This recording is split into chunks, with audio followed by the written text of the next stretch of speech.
नमस्कार दोस्तों, स्वागत है आपके अपने YouTube चैनल एनालिसिस क्लासेस में। दोस्तों आज के इस क्लास में हम बात करने वाले हैं BBM के यूजी सेमेस्टर 2 के एग्ज़ाम पेपर को लेकर।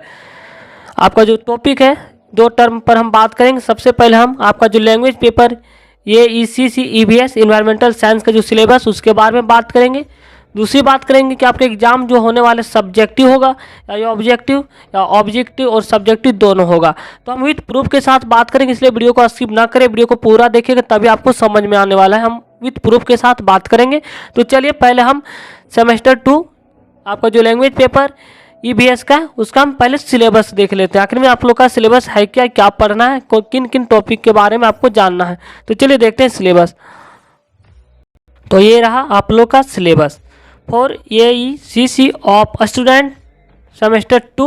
All student have to compulsory take environmental science, यानी कि सेमेस्टर 2 के लिए ECC पेपर है जिनमें से सभी स्टूडेंट के लिए आपका ये सब्जेक्ट जो अनिवार्य है। तो चलिए हम सिलेबस के बारे में बात करते हैं।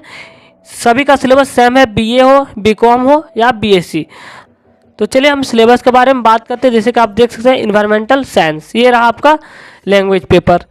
आपका जो एग्ज़ाम होने वाला है यहाँ पे देख सकते हैं, टोटल एग्ज़ाम आपका 50 मार्क्स का होने वाला है, जिनमें से मिड सेमेस्टर एग्ज़ाम से आपको 10 नंबर मिलेगा, यानी कि इंटरनल से 10 नंबर और 40 नंबर आप लोग का एक्सटर्नल में एग्जाम में प्रश्न पूछा जाएगा। तो टोटल मिलाकर 50 मार्क्स का एग्जाम होता है इन्वायरमेंटल साइंस का।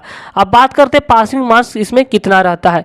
तो मिड सेमेस्टर एग्जाम के लिए जो 4 नंबर, यानी कि इंटरनल के लिए 4 नंबर और आपका एक्सटर्नल सेमेस्टर एग्जाम के लिए 60 नंबर, टोटल मिलाकर यहाँ से 20 नंबर। तो 50 में से आपको 20 नंबर पासिंग मार्क्स है। ये रहा आपका पासिंग मार्क्स। तो चलिए अब हम सिलेबस के बारे में बात करते हैं, किन किन टॉपिक के बारे में आप लोग को पढ़ना है। तो आपका पहला यूनिट है यूनिट 1। यूनिट 1 में आपको पढ़ा इंट्रोडक्शन टू इन्वायरमेंटल स्टडीज, ये आपका यूनिट 1 है। इनमें से बहुत सारे टॉपिक है जैसा कि आप लोग देख सकते हैं।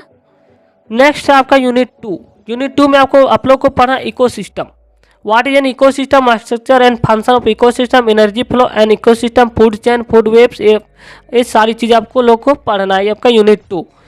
यूनिट 3 में पढ़ना आप लोग को natural resources, renewable and non renewable, यानी कि नवीकरणीय संसाधन और गैर नवीकरणीय संसाधन के बारे में पढ़ना है। नेक्स्ट आप लोग का जो टॉपिक है यूनिट 4। यूनिट 4 में पढ़ना है आपको बायोडाइवर्सिटी एंड कन्वर्सेशन। तो चलिए देखते हैं यूनिट 4 का कौन कौन सा टॉपिक है। यूनिट 4 में आप लोग को पढ़ना है levels of biological diversity, genetic species, ecosystem diversity, ये सब चीज़ों के बारे में हम लोग को पढ़ना है। नेक्स्ट आपका जो टॉपिक है यूनिट 5। यूनिट 5 में इन्वायरमेंटल पोल्यूशन पढ़ना है, जो भी पर्यावरण प्रदूषण के बारे में जितने भी प्रकार के होते हैं, वायु प्रदूषण, ध्वनि प्रदूषण, एयर प्रदूषण। नेक्स्ट आपका जो यूनिट 6 है इन्वायरमेंटल पॉलिसीज एंड प्रैक्टिस पढ़ना है। नेक्स्ट टॉपिक है यूनिट 7। यूनिट 7 में आप लोग को पढ़ना है यूनिट 7 में human communities and the environment. Next आपका यूनिट 8। आप लोग का यूनिट 1 से 8 तक पढ़ना है। 8 में आपका फील्ड वर्क, जिनमें से visit of area to documents environmental asset, diver, river, forest, इन सब चीज़ों का बारे में पढ़ना है। तो चलिए ये रहा आप लोग का सिलेबस। अब हम बात करने वाले आप लोग का जो एग्ज़ाम होगा सब्जेक्टिव होगा या ऑब्जेक्टिव विथ प्रूफ के साथ। अब आप लोग का प्रश्न उठता है कि आपका एग्ज़ाम जो होगा लैंग्वेज पेपर ऑब्जेक्टिव या सब्जेक्टिव होने वाला है, इस मैटर में हम बात करने वाले हैं। तो चलिए विथ प्रूफ के साथ हम बात करते हैं। अकॉर्डिंग टू सिलेबस के अनुसार हम बात करने वाले हैं। तो देखिए ये आपका पहला प्रूफ यहाँ पर आपको मिल जाएगा कि सब्जेक्टिव होगा या ऑब्जेक्टिव। मिड सेमेस्टर एग्जामिनेशन आने के आपको आधा घंटा का समय दिया जाएगा इंटरनल में। इंटरनल से हमें कोई मतलब नहीं, मतलब है एक्सटर्नल से।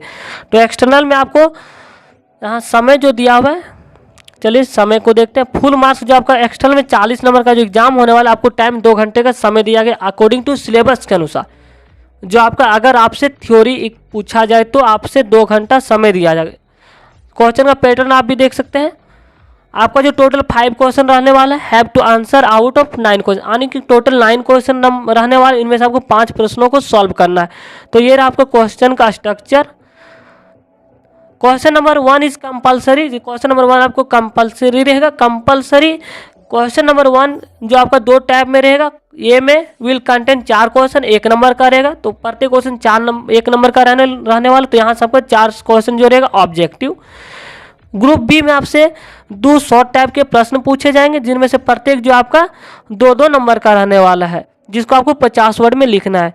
नेक्स्ट आपका question number 2 8 shall be descriptive type 8 marks each, and question number 9 will be short answer type each carrying full marks 8 number, in which one or two should be answer out of 5 4 option any 4 question from 2 से 9, यानी कि आपको 9 question में से 4 प्रश्न को यहाँ से सॉल्व करना है। तो टोटल मिला जो जुलाकर देखा जाए तो यहाँ से आपको 40 नंबर का एग्जाम होने वाला है। और अगर आपसे सब्जेक्टिव, अगर आपके सिलेबस में सब्जेक्टिव के बारे में डिस्कस किया हुआ है तो आपका जो एग्जाम में टोटल समय दिया जाना चाहिए 2 घंटा अकॉर्डिंग टू सिलेबस के अनुसार, अगर आपका एग्जाम थ्योरी के अनुसार होता है तो।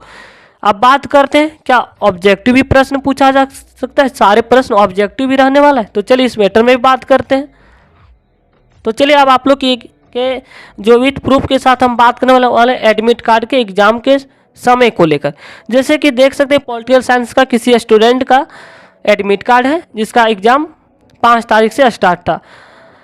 आप लोग को डिस्कस करना यही पेपर आने की इन्वायरमेंटल साइंस, जैसे कि देख सकते हैं 17 तारीख 11वां महीना 2022 को इसका एग्जाम है, यानी कि 17 नंबर।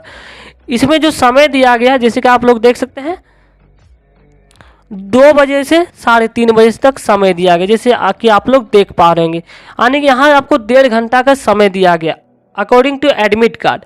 अगर आप सिलेबस को देखेंगे तो वहाँ पे आपको 2 घंटे का समय दिया गया है। तो इन सारी चीज़ों से आपसे स्पष्ट हो जाता है कि आपका जो एग्जाम होने वाला एक ऑब्जेक्टिव प्रश्न ही पूछा जाना चाहिए, क्योंकि आपका जो एग्जाम में 1.5 ही घंटा समय दिया है, तो 1.5 घंटा में सब्जेक्टिव लिख पाना पॉसिबल नहीं है। आपको 1.5 घंटा यानी कि ऑब्जेक्टिव प्रश्न पूछे जाने वाले, यहाँ से इन चीज़ों से स्पष्ट हो जाता है। बट अगर आप अकॉर्डिंग टू सिलेबस देखेंगे तो आपसे 2 घंटे का समय दिया गया है सिलेबस में, बट आपके एडमिट कार्ड में जो है 1.5 घंटे का समय दिया, मात्र 1.5 घंटे। और अगर आप एडमिट कार्ड में देखिएगा तो 1.5 ही घंटे का समय, लेकिन अगर आप सिलेबस में देखते हैं, जैसे कि चलिए आपको एक बार फिर से हम सिलेबस दिखा, अगर हम सिलेबस के अकॉर्डिंग बात करेंगे तो टोटल आपका एग्जाम होने वाले 40 नंबर का, जिसमें से देख सकते हैं यहाँ पे आपको समय 2 घंटा का समय दिया है, बट आपके एडमिट कार्ड में 1.5 ही घंटे का समय दिया। इसलिए यहाँ से निष्कर्ष यही निकलता है कि आपका एग्जाम जो है ऑब्जेक्टिव होना चाहिए, क्योंकि सब्जेक्टिव होता तो आपसे 2 घंटा का समय दिया जाता, लेकिन बट यहाँ पे आप लोग का जो 1.5 घंटे का ही समय दिया गया है, इसलिए यहाँ से ऑब्जेक्टिव पूछे जाने का चांसेस अधिक है। तो थैंक यू गाइज। आखिरकार यही निष्कर्ष निकलता है कि आप लोग का जो एग्जाम होना चाहिए ऑब्जेक्टिव ही होना चाहिए, बट पता नहीं कि क्या होना चाहिए, लेकिन अगर आप विथ प्रूफ के साथ हमने देखा कि आपका निष्कर्ष जो निकल रहा है ऑब्जेक्टिव प्रश्न ही पूछे जाना चाहिए। तो थैंक यू गाइज, हमने सिलेबस का भी डिस्कशन कर लिया। अगर आप थ्योरी भी पढ़ लें तो अच्छा है, क्योंकि अगर आप थ्योरी भी पढ़ लेते हैं इससे ऑब्जेक्टिव भी आप आसानी से कर लेंगे। तो मैं उम्मीद करता हूँ आपको वीडियो पसंद आए होंगे, इसलिए अगर आप हमारे चैनल पर नए हैं तो चैनल को सब्सक्राइब कर लीजिएगा ताकि आने वाले वीडियो का नोटिफिकेशन आपको समय पर मिल सके। थैंक यू, धन्यवाद। मैं एक बार फिर से कहना चाहता हूँ गाइज, अगर आप वीडियो देख रहे हैं तो मैं उम्मीद कर रहा हूँ आप लोग को समझ में आ गया होगा। अब दूसरी बात रही अगर सब्जेक्टिव आया तो इसलिए मैं आपको बार बार बोल रहा हूँ कि आप थोड़ा सब्जेक्टिव भी पढ़ लीजिएगा, क्योंकि सब्जेक्टिव इसलिए जोरी हो जाता है, अगर आ गया तो उस टाइम आप लोग क्या करेंगे। तो सब्जेक्टिव पढ़ लीजिएगा। अगर आप सब्जेक्टिव भी पढ़ लेते हैं तो वहाँ से ऑब्जेक्टिव क्वेश्चन आप आसानी से कर लेंगे, दिक्कत नहीं होगी। अगर आप सिर्फ ऑब्जेक्टिव पढ़ के जाते हैं तो आप उसका सब्जेक्टिव नहीं लिख सकते हैं।